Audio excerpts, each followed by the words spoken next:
ए चबोकान बहुत ठंडी पड़त रे। देखा तनी भगलवा ही ठंडी में बाजारे गए करे गड़िया कोनो ताला न मार दे। अरे ढिलुआ भाई वाह आवे दो करा के। आवे दे करा कहाँ गया गइल बा कब्बे से अभी तक ना आइल।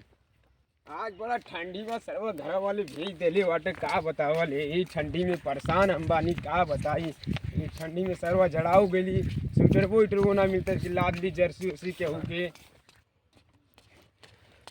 करे भाई भागेलू कहा तानी बाजारे गई लाले कहा तानी बाजार से गेना लेके आए ये झोरो में लाल बाड़ी चबोका नहीं झोरो में बादी का ले देखी कैसन बा।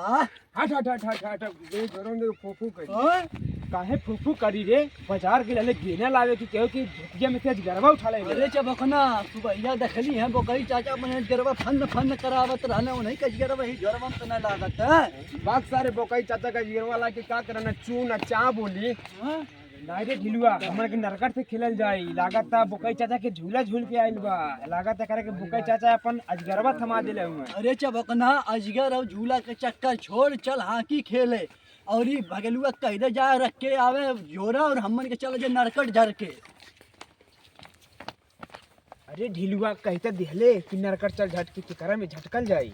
अरे बोकई चाचा के बाद नरकटिया रो करे बर गोबरी चाचा के दोनों जन के मशहूर नरकटिया बा वहीं में झटक के लावे जी और के झकझोर के चल चल तब चल चल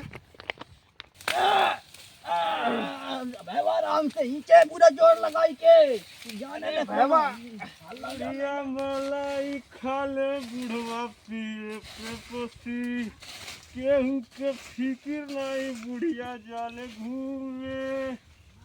अरे कौन नर कटवा हिला होता रे। अरे ढिलुआ और चबोकाना हवा का। अरे बेटा ढिलू चबोकन हमारा मिलल बा नर का हिलावे के रुका भाई के अजगर अपन छाव बने